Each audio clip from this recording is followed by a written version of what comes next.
सरकार की तो यही सोच थी, इसलिए कि 12 साल डंडे हिंदू मुस्लिम, है ना, जाति पात ऊंच नीच में उलझा के ही सरकार चला रही थी। इस बार उसको ऐसे ही लगा कि ये मुट्ठी बर्दाश्त हो युवा है, क्या कर लेंगे। लेकिन उनको पता नहीं है कि हमारे गांव में एक कहावत होती है छप्पर, लेकिन उसकी जो ओरवन होती है, जो नीचे बांस वगैरह लगा के बांध करके या फिर वो पतले कांटे कटीले तार से बांधे जाते हैं।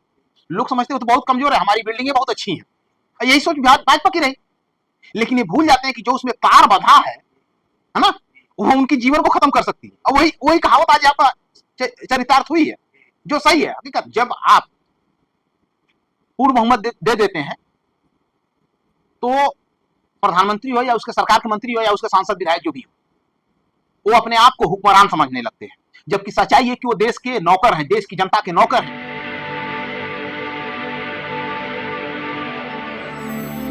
मैं एक सामाजिक कार्यकर्ता हूं, दलित समाज से आता हूं। 2007 में हाटा कुशीनगर से मैं विधायक का चुनाव भी लड़ा। चुनाव लड़ने के बाद काफी संघर्षों का मेरा एक जीवन रहा। बसपा सरकार में भी डायरेक्ट मुख्यमंत्री से लड़ाई, सामाजिक मुद्दों को लेकर रही।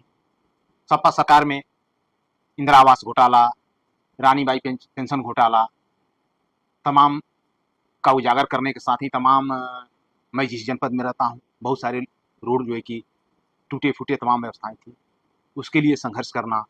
लेकिन हाँ, ये रहा कि मैं सिंगल चलता था, अकेले चलता था, तो मैं रोड पे नहीं निकला। लेकिन मैंने प्रशासनिक अमले को लेकर के और सचिवालय से लेकर के और उसमें तमाम जगहों पे, तमाम मीडिया अखबारों में भी वो सारी चीजें मेरी चली हैं। और एक बार नहीं, पता नहीं, हमको याद नहीं कि मेरे मुद्दों को विपक्ष के विधायकों द्वारा लखनऊ विधानसभा के अंदर कितने बार उठाया गया होगा और सफलताएं मिली, लड़ाई लड़े। लेकिन संयोग की सरकार बदली लेकिन व्यवस्थाएं नहीं बदली, आज भी वही कंडीशन है। मेरी समाज की आवाज क्यों उठाने का आपने प्रेरणा लिया कि बहुजन समाज उठाना है और ये पुलिस का डंडा गोली खाना है, ये क्यों आपने तय किया? देखिए, मेरे पिताजी एक संत थे, कबीरपंथी थे, कबीरपंथ से हम भी जुड़े हुए हैं। और मैं एक आपको अपनी जीवन घटना बताऊं। एक बार मैं बांदा जिले में गया था चुनाव कैंपेन करने। एक मेरा जूनियर था, मेरा मित्र था, वो वहां विधानसभा का चुनाव लड़ा था। अभी इस समय प्रेजेंट में मैंने इस चीज को महसूस किया कि जातिवाद की जो व्यवस्था है और जातिवादी जो व्यवस्था है, इससे अभी भी हमारा देश उबर नहीं पाया है। और आज भी वो सही होते हुए भी उनको सताया जाता है। वो कुछ ना करें तब भी उत्पीड़न के शिकार होते हैं। कहीं प्रशासन उत्पीड़न करती है, कहीं शासन करती है, कहीं सरकार करती है।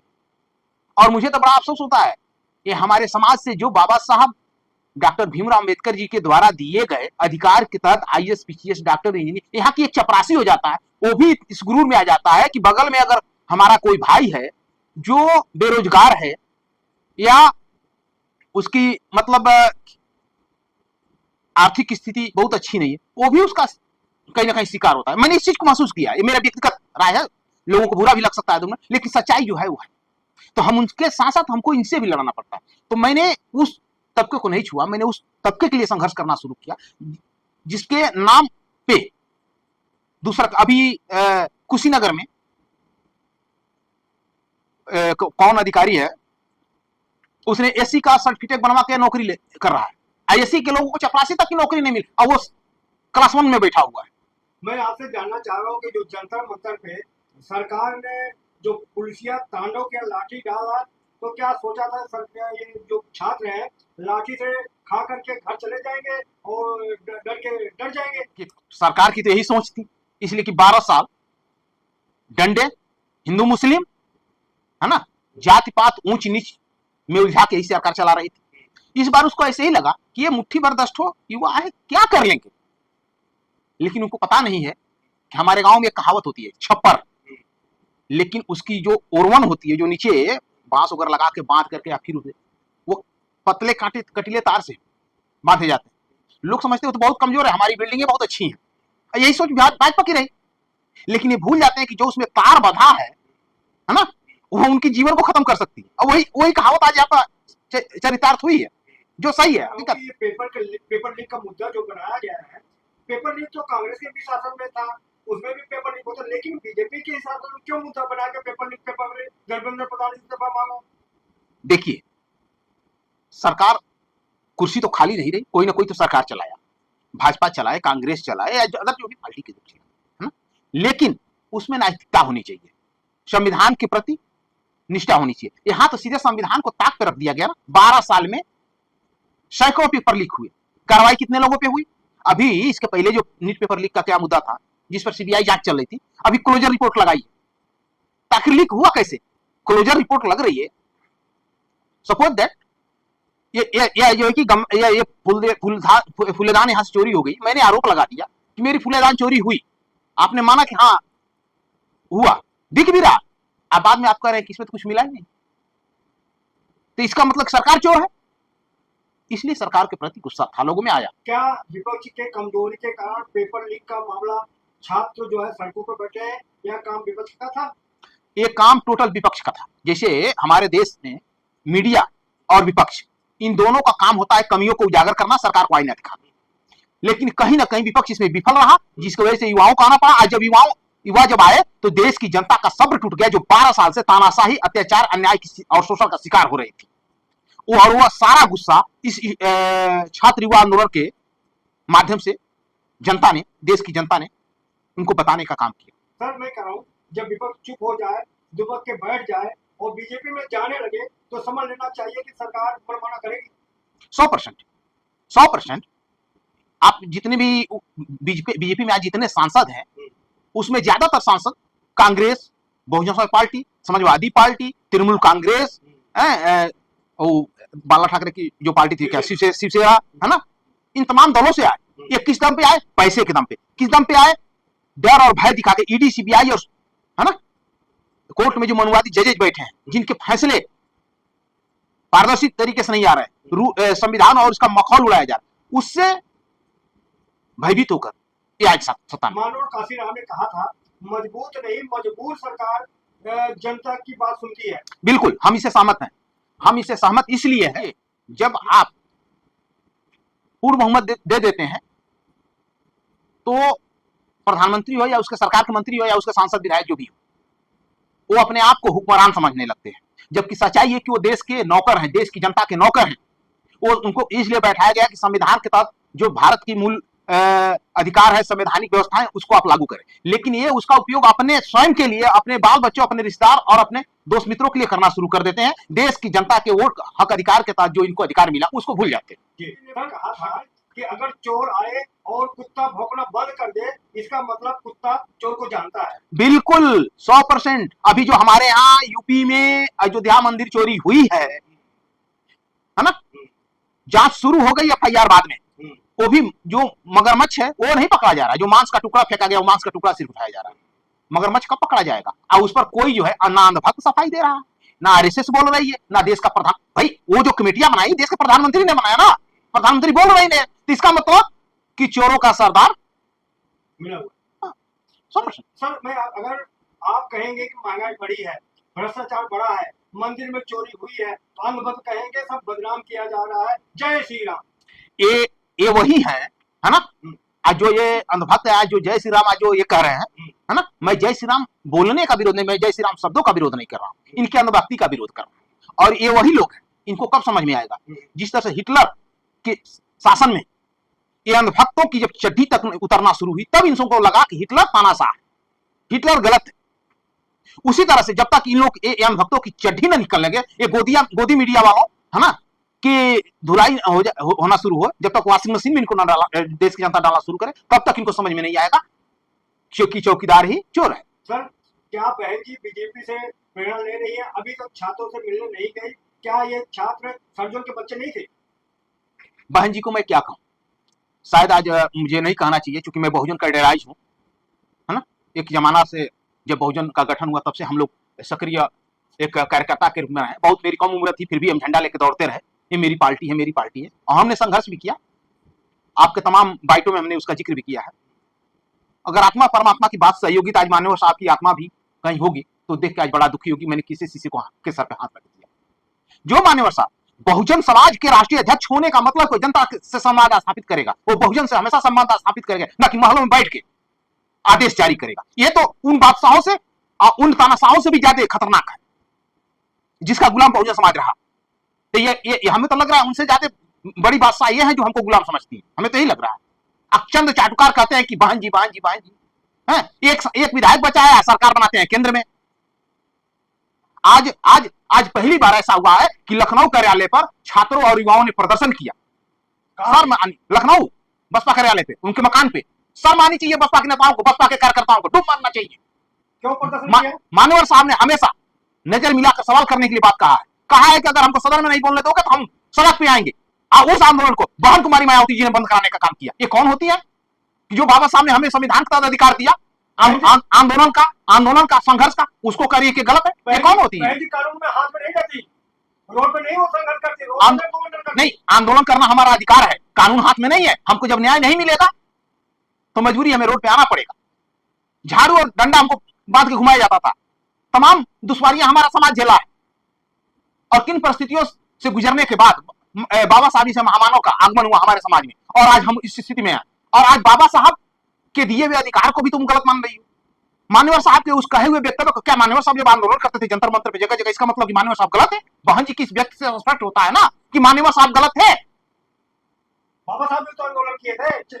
वही तो मैं कह रहा हूँ कि बाबा साहब के द्वारा दिया अधिकार, मान्यवर साहब के द्वारा किया गया आंदोलन, या बाबा साहब के द्वारा किया गया आंदोलन, ज्योतिबा फुले द्वारा आंदोलन, जो भी हमारे महापुरुष उन्होंने आंदोलन किया ना, इसका मतलब सबके सब गलत है। सबसे बड़ी महामानव यही है, यही सिर्फ कानून का पाठ पढ़ी है, यही सिर्फ मानवाधिकार जानती, बाकी और कोई जानता नहीं। समाज की नेता है, बहन बेटियों के साथ अन्याय होता है, बलात्कार होता है, शोषण होता है। आप आरक्षण के मुद्दे पर नहीं बोलेगी, यूजीसी में सपोर्ट करने नहीं आएंगे। तमाम चीजें हैं, तमाम जो कि हमारे सरकारी भाई मान लीजिए हम किससे मजबूत हो रहे थे? आरक्षण के बाद मजबूत हो रहे थे। आज आरक्षण प्राइवेटाइजेशन करके आरक्षण को खत्म किया जा रहा है, उस पर आप नहीं उतरना चाहती, फिर काहे की नेता भाई हमारी? किस बात की नेता? ये बहन जी इस समय बहुजन जीवी नहीं है, बहुजन समाज की जीवी नहीं है, सर्वजन जीवी। सर्वजन की होगी, बहुजन की नहीं है ना? इसलिए कि ये जो है ये सिर्फ शासन जीवी है।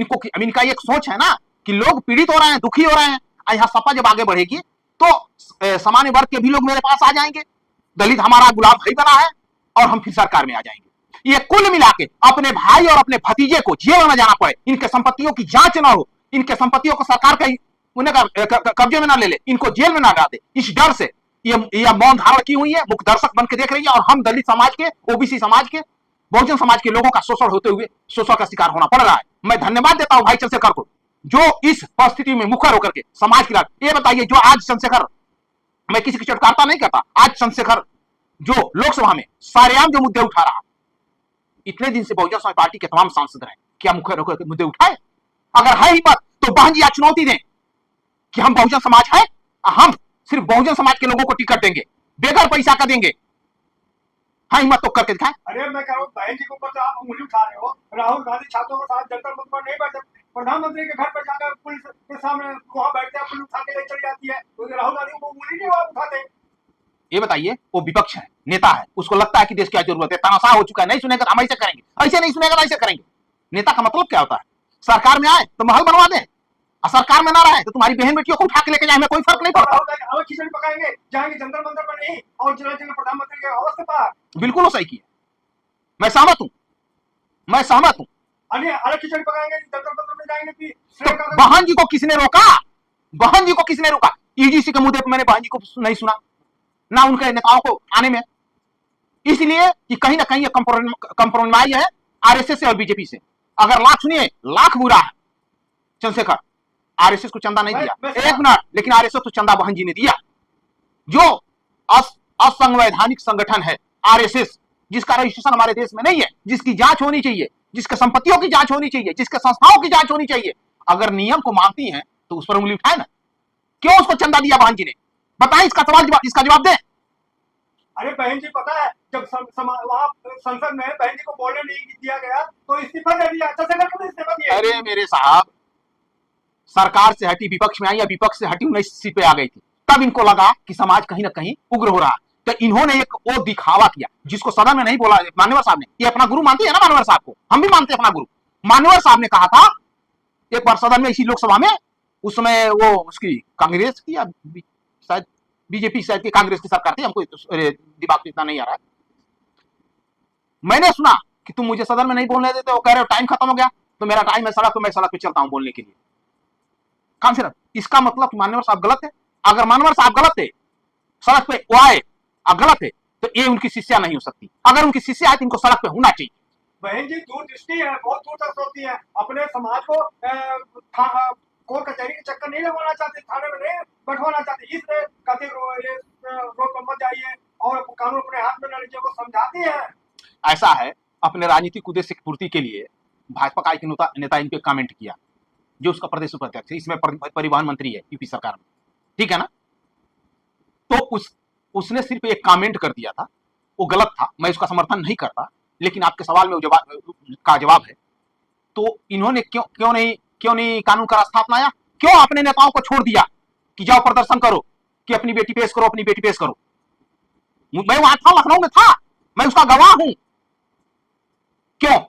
अपने पे आए तो पूरा पार्टी उतर जाए। आज जिन लोगों को वैसे पार्टी हो, उनके ऊपर कोई बात आए तो मौन धारण कर ले। ये कौन सी नेता का कर्म है भाई? एक हमने भी देखा कि माननीय साहब के कैडर का एक विधायक था, जिसने हमारे परिवार की तरफ उंगली उठाया था, मनुवादी लोगों ने, उसने कहा कि उंगली तोड़ दूंगा। वो गलत किया। इसका मतलब इनके सोच से। सर मैं आपसे कह रहा हूँ, चंद्रशेखर छात्रों के साथ 20 तारीख को जंतर मंतर पर जान हथेली को लेकर डटे रहे और उसके बाद संसद में बाबा साहब के स्टैच्यू के नीचे धरने पर बैठ गए और 25 तारीख को देश भर में चक्का जाम किया। कैसे देखते हैं चंद्रशेखर का एक काम? बिल्कुल सही किया उसने, बाबा साहब के दिए हुए है ना अधिकार का पूरा उपयोग किया और उसने समाज के साथ साथ पूरे देश के युवाओं को न्याय दिलाने में जो अपनी भूमिका निभाई, मैं इसका दिल से धन्यवाद करता हूँ। ये राजनीति कर रहे हैं चंद्रशेखर, और राजनीति ही करे, ठीक है, कम से कम उसने लोगों को नजर से नजर में मिला के बात करने का तरीका सिखा दिया। मानवर बहन जी की तरह डरपोक का कायर नहीं है वो। अरे वो तो पेपर लीक का मामला था, बच्चों का प्रोटेस्ट था, तो चंद्रशेखर का वहां क्या काम था? ऐसा है, सदन में जाने का मतलब कि वो आवाज है, युवा की आवाज हो, देश की। जंतर मंतर की बात बता रहा हूँ, मैं बता रहा हूँ। क्या वो युवा देश के भविष्य है? जंतर मंतर पे देश का भविष्य खड़ा था, युवा था वो बाद में, पहले देश का भविष्य था, और देश के लिए वो सांसद में गया है, और उन पे आंच आएगी तो क्यों नहीं जाएगा? बिल्कुल जाएगा। आओ गए तो बिल्कुल सही गए, मैं उनका सम्मान करता हूँ। सर मैं कह रहा हूँ जंतर मंतर पे नारा लगा कि ब्राह्मण बात से आजादी, और वहाँ जंतर मंतर सीता का पति जैसे वहाँ शब्द बोल गया जो कामरान है वो, तो ये सब नारा सही लगा आपको? देखिए, भीड़ और भेड़ एक कहावत कही जाती है हमारे गांव में, तो किस भीड़ से और भेड़ से क्या निकलती है ना, ये कहना मुश्किल है। 50 लोग थे, 50 तरह की बातें थी, लेकिन उनका मिशन एक ही था, है ना, इस तानाशाह सरकार से, है ना, और ये अनैतिक तरीके से जो शिक्षा मंत्री इतना पेपर लीक होने के बाद भी, है ना, बेशर्मों की तरह बयान जारी कर रहा है, बेशर्म की तरह सरकार बोल रही है। और राजनाथ सिंह ने जो कहा कि एनडीए में इस्तीफा नहीं होता, ये इंडिया में होता था, है ना, उस बात को गलत साबित हुआ। मुख्य लक्ष्य ही था।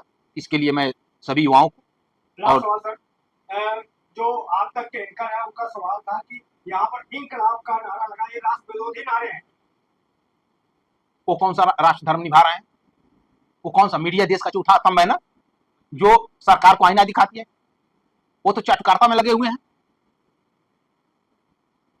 आज पूरा शर्म से इन लोगों को डूब जाना चाहिए। आज पूरा युवा गो बैक, गोदी मीडिया गो बैक, कुछ शर्म है इन सबों को? ये मैं नहीं कर रहा, ये पूरी देश की जनता चिल्ला रही है। जब देश के युवा चिल्ला दिए एक स्वर में, जगह जगह आपका जो है लोग विरोध कर रहे हैं, आपको बाइकाट कर रहे हैं, शर्म है कुछ मीडिया वालों को? जिस समय की मीडिया में एक खबर आती थी पर शासन हिलने लगती थी, आज देश के लोग मीडिया टीवी देखना बंद कर दिए इन लोगों की बेशर्मी की वजह से, क्योंकि ये देश के अब चौथे स्तंभ में नहीं रह गए, देश के शासन के सबसे बड़े चाटुकार हो गए।